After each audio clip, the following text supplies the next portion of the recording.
Okay, continues tayo sa ating pang third video na, pag hindi ako nagkakamal, third video na to, okay? So, dito ngayon tayo sa ating Proverbs pa rin, no? Proverbs. So, binasa natin isa kanina, Proverbs chapter 16, verse 16 to 20, okay? Alright, and then we are in Proverbs chapter 30, verse 5 to 9, okay? 5 to 9, okay? Every word of God is pure, no? Every word of God, ang bawat salita doon ng Diyos ay tunay, okay? Mahalaga, pure, okay?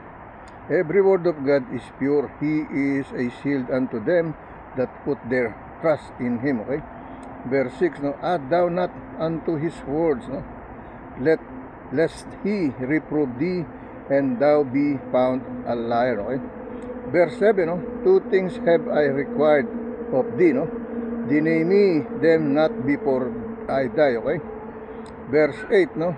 Remove far from me vanity and lies.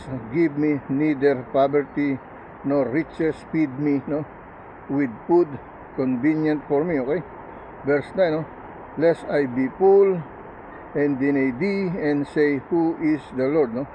Or lest I be poor and steal and take the name of my God in vain, okay? Verse 10, okay? Accuse not a servant, no? Oh, verse 9, no? Verse 9 yung binasa natin, no? 30 to 5 to 9 lang tayo. Chapter 30, verse 5 to 9, okay? So, nabasa na natin ang 9, okay? So, dito tayo sa Tagalog version. Mga Kawikaan, pahina 30, versikulo 5 hanggang 9, okay? Pahina 30, versikulo 5 hanggang 9, okay? Dito tayo sa Tagalog version. Bawat salita ng Diyos ay subok. Siya'y kalasag sa kanila na nanganganlong sa kanya, no? Ako po nanganganlong sa kanya, kaya ibig sabihin, nanganganlong, okay? Ang sabi ng versikulo 5, bawat salita ng Diyos ay subok, no? Subok, kumbaga sa kan ano pa ba ibang subok sa salita sa Tagalog, no? Subok, no? Ibig sabihin ni aprobado na, hindi po ba? Aprobado na, okay? Subok na, okay? Ang salita ng Diyos ay subok. Siya'y kalasag sa kanila na nanganganlong sa kanya, no? Pag tayo na sa Diyos, yun ang ibig sabihin nun, okay? Versikulo 6, huwag kang magdagdag sa kanya ng mga salita, baka kanyang sawayin ka at masunduan, no? Masunduan ka na sinungaling, no? Masunduan ka na sinungaling, okay? Versikulo 7, no? Dalawang bagay na hinihiling ko sa inyo. Dalawang bagay na hinihiling ko sa iyo. Huwag mong ipagkait sa akin ng bago, ako'y mamamatay, okay? Versikulo 8, ilayo mo sa akin ang walang kabuluhan at mga kasinungalingan. Huwag mo akong bigyan ng kahit karalitaan o kayamanan man. Pakanin mo ako ng pagkain ng kailangan ko, okay? Yung kailangan lang, yung tama lang. Versikulo 9, baka ako'y mabusog at magkaila sa iyo at magsabi sino ang Panginoon, o baka ako'y maging duka at magnakaw ako at gumamit ng paglapastangan, no? Paglapastangan sa pangalan ng aking Diyos, okay? Baka matukso, ibig sabihin, okay? Baka matukso siya, okay? Saglit lang. Now, let's go to read in Matthew, no? Matthew chapter 5, no? Matthew chapter 5, verse 21 to 25, okay? Verse 21 to 25. Yan ang ating devotion healing prayer, okay? Matthew chapter 5, verse 20. Oh, bakit ito eh? Oh, hindi pa pala, no? Ito pa lang Matthew pa. Hindi pa yan ang ating sa devotion, no? Sa God promises pa rin yan, no? God promises pala yan, okay? God promises. Pero, ba't ibang nakalagay rito, no? God promises, no? Verse 20, pero 5 ito, Matthew chapter 5, no?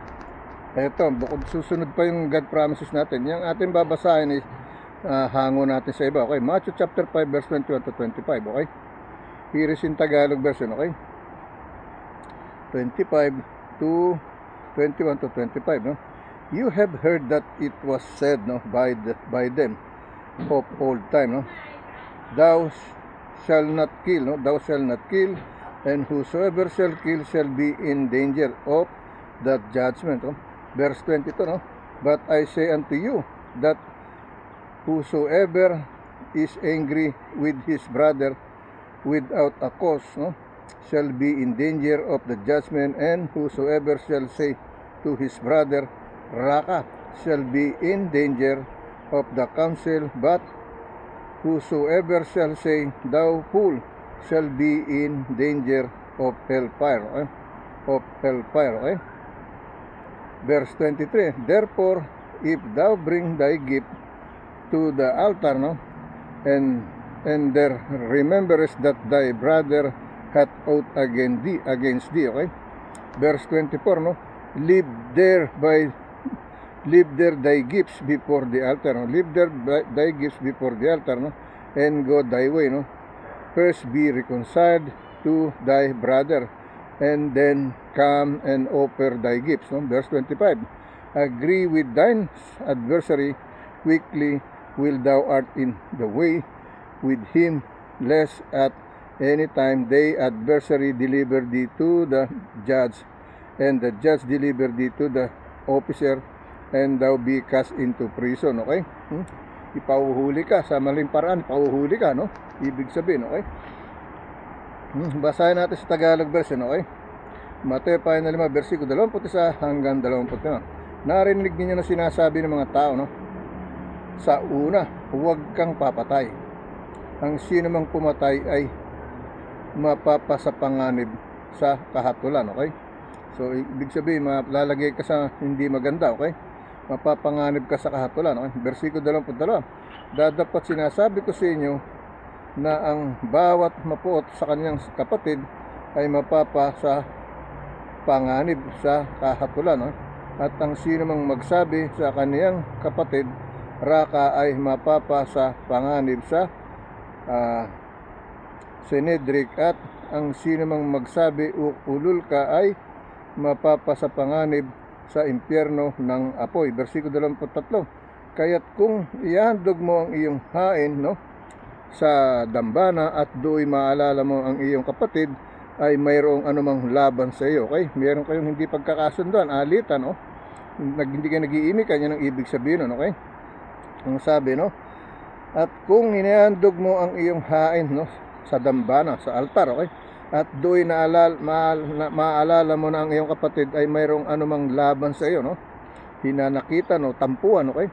Versikulo 24, iwan mo roon sa harap ng dambana ang hain mo at yumaon ka ng iyong lakad, makipagkasundo ka muna sa iyong kapatid at kung makipagkasundo ka mo, at kung magkagayo, no, ay magbalik ka sa at ihandog mo sa ang iyong hain, okay? So makipag-ayos ka muna bago masabihin sa church na ikaw ay okay, okay? Kinakailan linisin mo muna sarili mo, no? Versikulo 25, no, makipagkasundo ka kaagad sa iyong kaalit samantalang ikaw ay kasama niya sa daan, baka ibigay ka ng kagalit mo sa hukom at ibigay ka ng hukom sa punong kawal at ipasok ka sa bilangguan, okay? Yun yung mga bagay-bagay na malalagay ka sa alanganin, okay? So, ang Diyos nakamasid sa'yo. Bakit mo naman dadanasin yun kung sakasakali kung wala naman problema, di ba? Alright? Yun, ipaalala lang ito, okay? Magaling yung walang kaalit, ibig sabihin, okay? Pero pag alam mo namang masama nang ginagawa, ba't ka naman, no? Siyempre, yun nga yung aral, no? Dito, basahin natin sa Spanish, okay? Let me read in Spanish, no? Mateo Kapitulo 5, versikulo 21 hanggang 25, no? O estés que fue dicho en los antiguos, no mataras y cualquiera que matare será culpable de juicio, no? Diosio, no? Versículo 22, pero yo os digo que cualquiera que se enoje contra su hermano será culpable, no, de juicio, y cualquiera que diga ni si su hermano será culpable ante el concilio, y cualquiera que diga patuo quedará expuesto al infierno de fuego. Versículo 23. Por tanto,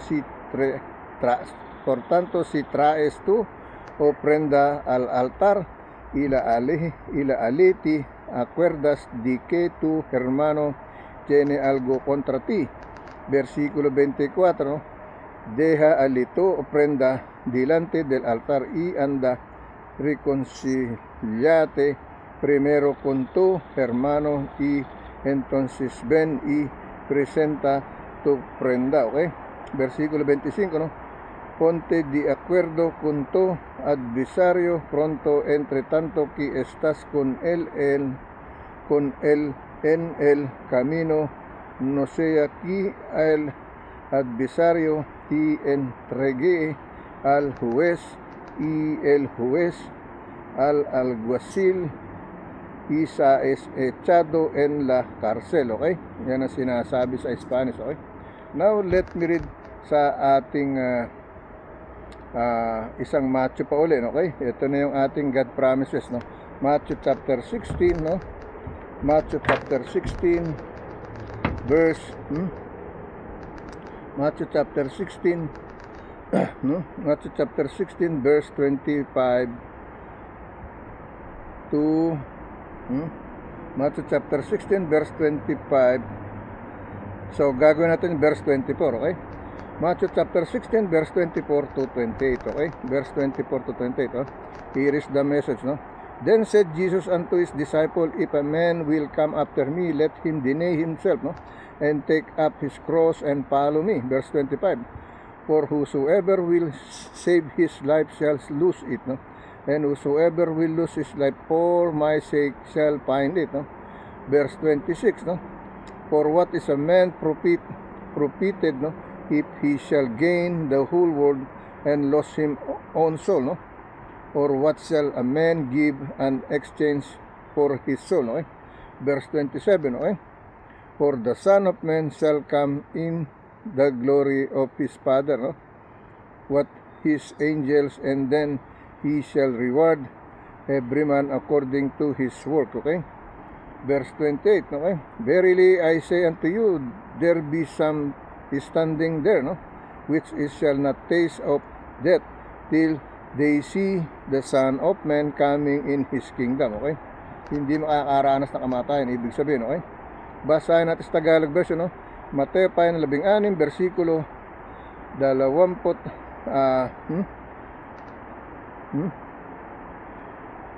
versikulo 24 hanggang 28. Okay? Versikulo 24 hanggang 28. Okay? Dito tayo sa Tagalog version, no? Nang magkagayo, sinabi ni Jesus sa kanyang mga alagad, ano? Kung ang sino mang tao ibig sumunod sa akin, ay tumanggi sa kanyang sarili at pasanin ang kaniyang krus at sumunod sa akin, no? Versikulo 25, sapagkat ang sino mang mag-ibig iligtas ang kaniyang buhay ay mawawalan ito, at ang sino mang mawalan ng kaniyang buhay dahil sa akin ay makakasumpong niya. Okay? Versikulo 26, sapagkat ano ang pakikinabangin ng tao kung makantam niya ang buong sanglibutan at mawawalan siya ng kaniyang buhay, no? O ano ang ibibigay ng tao na katumbas sa kaniyang buhay. Okay? Versikulo 27, no? Sapagkat ang anak ng tao ay pariritong nasa kaluwalhatian ng kaniyang ama, na kasama ang kaniyang mga anghel, at kung magkagayoy, bibigyan ng bawat tao ayon sa kaniyang mga gawa, no? Sinasabi versikulo 28, katotohanang sinasabi ko sa inyo, no? May ilan sa mga nakatayo rito na hindi matitikman sa anumang paraan ang kamatayan hanggang sa kanilang makita ang anak ng tao na pumarito sa kanyang kaharian. Okay? Hanggang sa masaksihan, ibig sabihin, no? Makikita. Okay? Let me read in Spanish. Okay? Okay, let me read in Spanish. No? Mateo kapitulo 16, versikulo 24 hanggang 28. Entonces Jesús dio a sus discípulos, si alguno quiere venir en pos de mí, nieguese a sí mismo y tome su cruz y ságame, ¿no? Versículo 25, ¿no? Porque todo el que quiera salvar su vida, la perderá, y todo el que pierda su vida por causa de mí, la hallará, ¿no? Sinasabi, versículo 26, porque que aprovechará al hombre si ganare todo el mundo y perdiere su alma, y qué recompensa dará el hombre por su alma, ¿ok? Versículo 27, porque el Hijo del Hombre vendrá en la gloria de su Padre con sus ángeles, y entonces pagará a cada uno conforme a sus obras. Versículo 28, ¿no? De cierto os digo que hay algunos de los que están aquí que no gustarán la muerte hasta que hayan visto al Hijo del Hombre viniendo sonriendo, ¿ok? Ano sinasabi sa Mateo Kapitulo 6, versikulo 24 hanggang 28, no? Now, let me read God promises yan, no? Ang binasa natin yan, no? Pero nasa Bible, no? Whoever desires to save his life will lose it, no? But whoever loses his life for my sake will find it, okay? Matthew chapter 16, verse 25, no? I believe the secret of happiness lies embedded, no, in those words, painful too they appear to be. I have observed that when any of us embarks of the pursuit of happiness for ourselves, it eludes us, no? Often I've asked myself why. I must be because happiness comes to us only as a dividend, no? A dividend, no? No? Ang sabi rito, no? Often, no, I've asked myself why. It must be because happiness comes to us only as a dividend, no? When we become absorbed, no, in something demanding and worthwhile above and beyond ourselves, happiness seems to be there as a byproduct of self-giving. A byproduct of self-giving, okay? Yan ang sinasabi, no? So, dito tayo sa ating other scripture chapter and verse, no? Dito sa ating 2 Timothy, no? 2 Timothy chapter 15, 2 Timothy chapter 2, 2 Timothy chapter 2 verse 15 to 19, okay? 15 to 19, okay?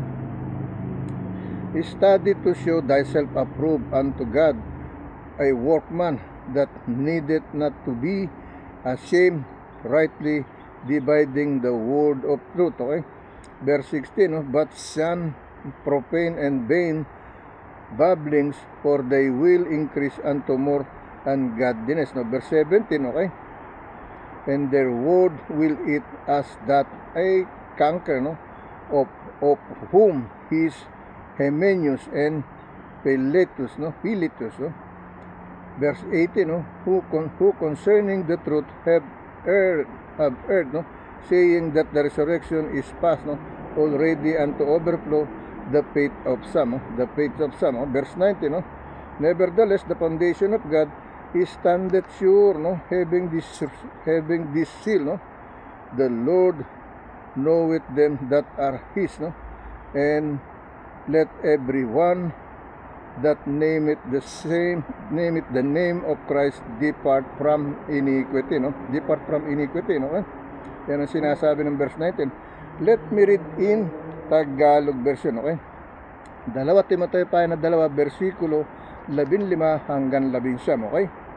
Dito tayo sa nagsasummer na, kumakati yung balat ko sa sobrang init na, okay? Dito tayo sa Tagalog version, no? Sa 2 Timoteo pa na 2, versikulo 15 hanggang 19, okay? Pagsikapan humarap sa subok ng Diyos, no? Magagawang walang anumang ikahihiya na gumagamit na matuwid ng salita ng katotohanan, no? Versikulo 16, dapat ilagan mo ang mga usapang walang kabuluhan, sapagkat sila'y lalong magpapatuloy sa kasamaan, okay? Versikulo 17, at ang kanilang salita ay kakalat na gaya ng gangrena na nasa mga ito ay si Himeneo at si Pelito. Okay? Versikulo 18, no? Na mga taong tungkol sa katotohanan ay nangagsinsay na sinasabing ang pagkabuhay na maguli ay nakaraan na at ginugulo ang pananampalataya ng iba. Okay? Sinisiraan, nililito. Okay?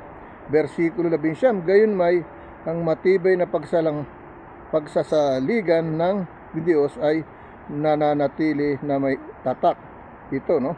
Na may tatak ito, nakikilala ng Panginoon ang mga kanya at lumayo sa kalikuan at bawat isa na sumasambitla ng pangalan ng Panginoon. Okay? Yan ang sinasabi, okay? Ng ating 2 Timoteo 2 versikulo 5 hanggang 11. Okay? Now, let me read in Spanish, okay? Okay, let me read in Spanish, no? 2 Timoteo capítulo 2 versikulo 15 hanggang 19.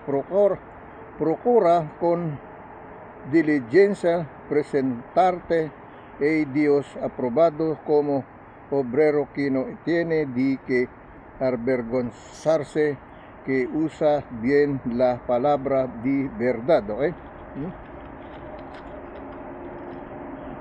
Versikulo 16, no? Mas evita profanas y vanas palabreras, no? Palabreras, porque condicerán más y la impiedad. Versikulo 17, y su palabra concomerá como gangrena, de los cuales son Himeneo y Pelito, no? Versikulo 18, no? Que se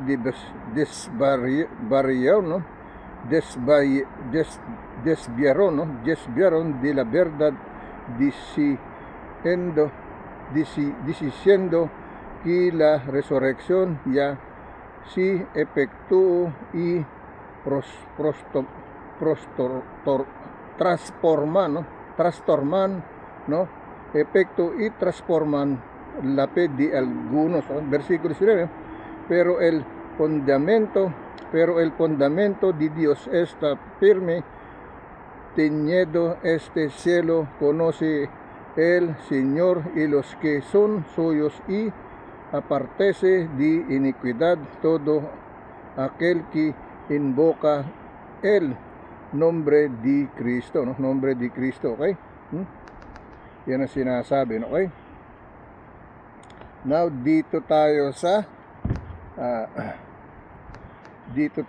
ating last one. Okay? Babasahin na natin, pag hindi ako nagkakamali, devotion prayer na, okay? Devotion healing prayer, no? Okay. Hindi pa, no?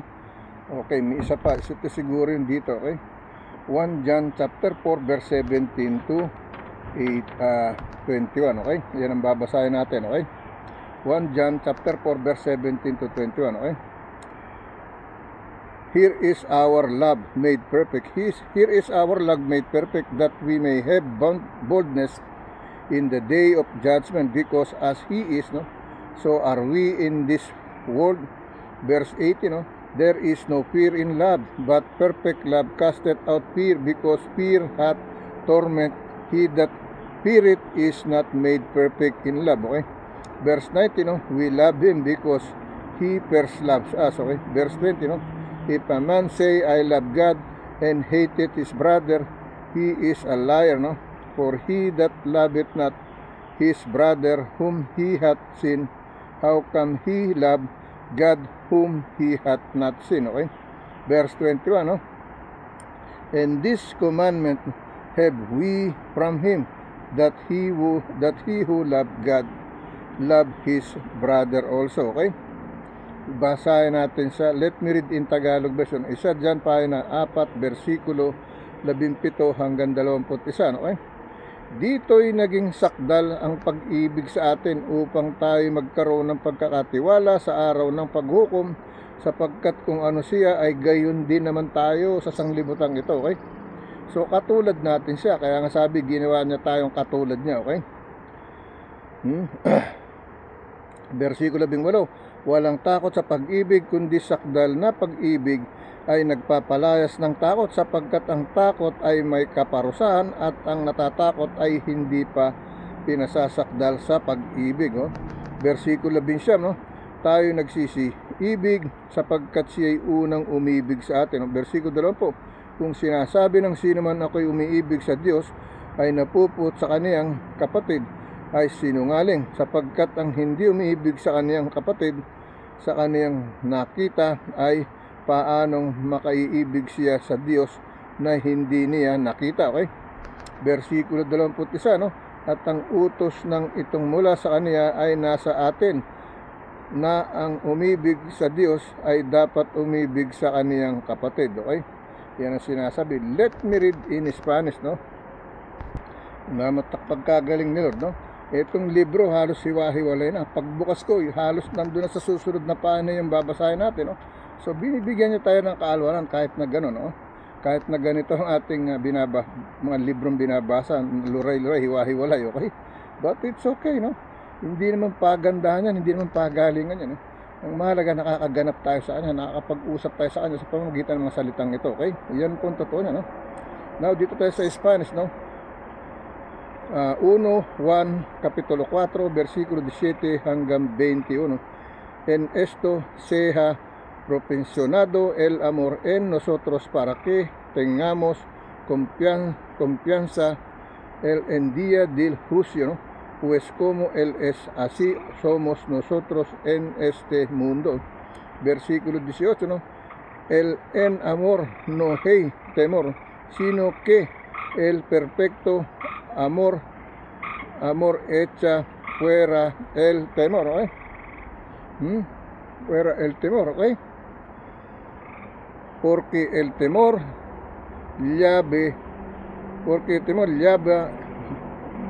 eleva, ¿no? En sí castigo de donde el que teme no ha sido perfeccionado en el amor, ¿ok? Versículo 19, ¿no?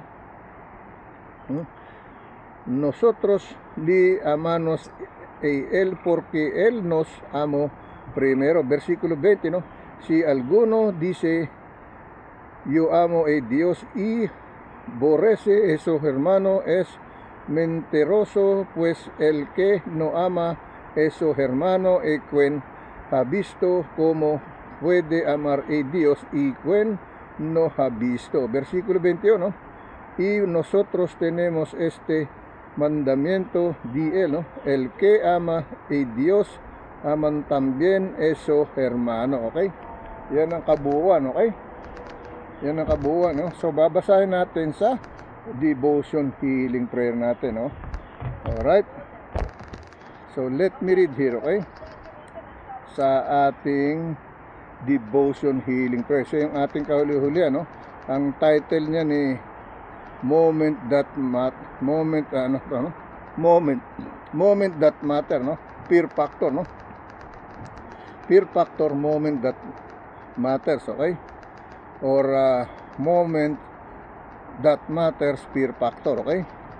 There is no fear in love, but perfect love drives out fear, because fear involves punishment, and the one who fears is not perfected in love, okay? Pag may takot ka, hindi perfect ang pag-ibig mo kasi hindi buo. Ibig sabihin, okay? May takot ka, 1 John chapter 4 verse 18, but we read verse 17 to 21, okay? Fear is a menace that robs you of joy and steal your peace, no? Peace, no? Fear fills you with alarm, leaving your feeling on edge because of the way you anticipate danger and misfortune. Yet fear isn't always justified. Sometimes fear are completely unfounded, no? Sometimes they multiply like weeds, no? Taking root in your mind until they spread uncontrollably, no? If you're weary of always feeling apprehensive and anxious, it's time to examine your heart and mind, no? How can you drive out fear? How can you break free from the chains, no? Of fear that enslave you, no? The Apostle John advice is to be perfected in love. There is no fear in love. In fact, perfect love drives out fear, okay? The big question is whether you're experiencing love. Do you know the eternal love of Christ? It won't shift and change like love shown by humans. No? It's sacrificial, lasting, and powerful. In fact, it has the capability to banish your fear. No? The next time you notice fear creeping into your thoughts and feelings, stop and consider God's love for you. He loved you so much, He sent His only Son to become a sacrifice so that you could have life forever. That's the best, most confident assurance possible, okay? Lord Jesus, thank you for your love and the way it casts out all fear in me, no? All fear in me, okay? Yan po yung kabuuan ng ating serbisyo for today, no? Sa ating my daily bread with devotion, healing prayer with Jesus calling, with the promised blessing, the word and the word, okay? Regalo sa atin ng ating Panginoon, okay?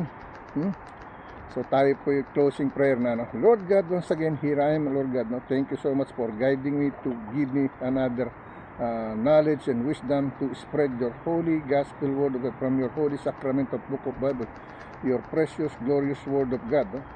Lord, may you guide us, no? Protect us, answer all what we need, Lord God, provision, health, or whatever, Lord God, that we ask for, no? In your Holy Spirit, in your holy mighty name Jesus, with your Father, with the Son Jesus, with the Holy Spirit, in truly one Spirit, Lord God. In Jesus' name that we always call and pray, amen. Lord, comfort all in the middle of war, in the victim of war, Lord God. In your holy glory, mercy, and blessing, Lord God, with your grace, Lord God, with your provision, everything that you can give us to all of us, with our safetyness, with our good health, Lord God, in our everyday life of living, in your holy mighty name Jesus, amen and amen, no? So ingat po kayong lahat, no? Gabay po ng Panginoon, kaligtasan, kalusugan, kalakasan, no? Kapayapaan, no? Naway mayakap natin lahat, sumaklob sa ating isip at puso, sa ating loob at labas ng katawan, no? Naway maging pagkain, paligo, no? Kapayapaan ng ating puso at isip, no? Naway makantam natin mula sa Espiritu ng Diyos kasama ng ating kaluluwa, no? Ng ating espiritong pangtao, okay? That's the way it is, okay? So God bless you po, no? Ingat po kayong lahat, no? Hanggang bukas po muli. See you tomorrow again, okay? God bless you, okay? Ingat po. Mwah.